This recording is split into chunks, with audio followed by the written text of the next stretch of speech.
Hey, what is going on, guys? Donovan here. In today's video, I'm going to be discussing how and why I went E85 in my Charger RT. So, if you guys are new to the channel, this car is cammed, full bolt-on, E85. I guess the point of this video is, number one, to discuss the pros and cons of E85 with this setup. Of course, it varies with every setup. And in addition, I want to talk about, the parts required and what I needed to do to get it to work.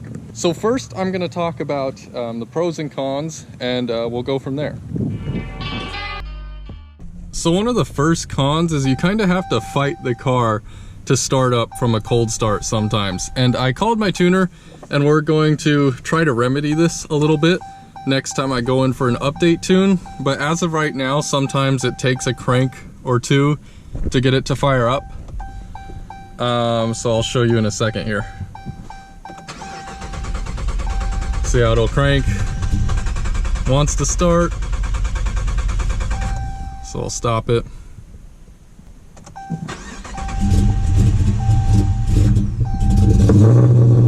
There we go.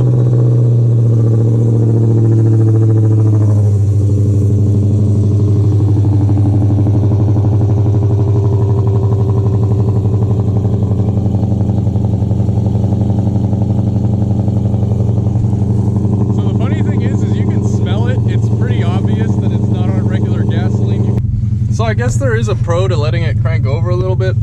If I'm not wrong, I think or if I'm not mistaken, I think it actually builds a little bit of oil pressure when it does that. So maybe it's not the worst thing in the world. I just don't want to kill my battery and maybe burn up the starter, but we should be good in that respect. As you guys know, I spend a decent amount of time here. If you guys were unfamiliar, E85 actually has less energy per unit mass than regular gasoline does. And because of that, you require more fueling and, well, more gallons of fuel at least. So I get less mileage out of a tank. Of course, that's kind of offset by the cheaper price, but it's something to keep in mind, especially since they don't have E85 at a lot of stations. I've heard that in states that aren't like California, Texas, and some of the others out east, it's a little bit harder to find E85, or so I've heard. So that's something to keep in mind. I can't really road trip the car unless I change the tune to a 91 tune, and I mean, that's just kind of what I got to deal with.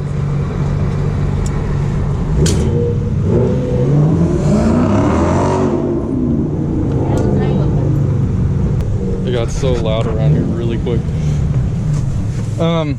So yeah, and because of the increased fueling requirements, you actually need larger injectors. So I went with Hellcat injectors. My friend sold them to me at a decent price, and the Hellcat injectors allow for the higher volumetric flow rate, which E85 requires, because my stock 5.7 injectors were not large enough to accommodate. So kind of continuing on with what I was saying about the parts required, the only physical part that I had to switch out was the injectors. So as you can see, or you can't really see, it's kind of difficult, but the normal 5.7 injectors have little orange pieces around the base. These are the Hellcat injectors, which don't have that. I'll show you a 5.7 injector. I have some on the ground over here. See how that 5.7 injector has the orange base there? The other ones, the Hellcat ones, don't have that. Now that being said, my fuel pump is still stock. At this power level, I was told by my tuner I did not need an upgraded fuel pump since it's just an NA cammed motor on E85. According to my tuner, now this is kind of subjective, or it varies depending on your build and power level, so don't take it just from me. You should probably consult a professional. I didn't need a fuel pump. However, I also needed, this car is not running like a flex fuel kit. This car is actually tuned just for E85, so I can't put 91 octane in this car. I can only put E85 on this tune. There are a couple reasons for that, which I'll get into in a minute here. But if you guys, like I mentioned before when I was at the gas station, don't have access to a bunch of gas stations that have E85, you should maybe go another route. So people are probably wondering why I got tuned for only E85 and didn't go with a flex fuel kit. So number one is flex fuel kits are pretty expensive. And number two, I have a decent amount of E85 stations near me, so and I barely drive this car, and the two places I do drive it, actually right in the middle of them is an E85 station, so I usually just get gas whenever I can, so I'm always filled up. That's what I was doing earlier. And number three, from my understanding, you actually you take full advantage of going E85 when you don't use the flex fuel kit. So my car is tuned specifically for it. Dyno tuned by Fullblown Performance out in LA.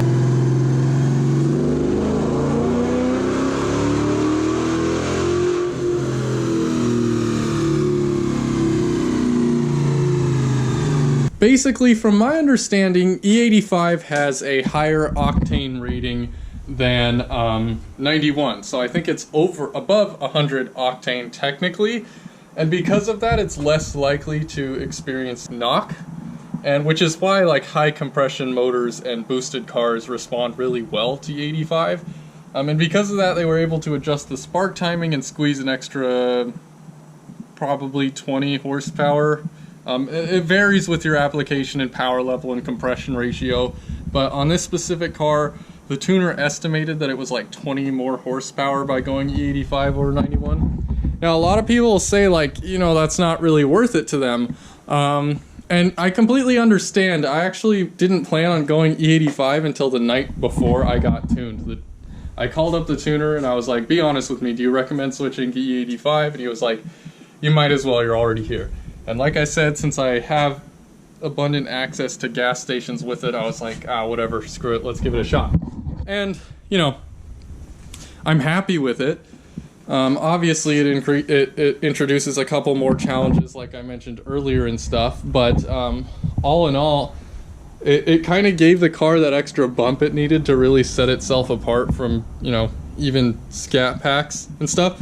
So, with that being said, at this power level, NA, all I needed was injectors, no fuel pump, but a tune. I recommend getting a tune. I personally wouldn't go the flex fuel route. I like this route because you're really squeezing that extra performance out of it.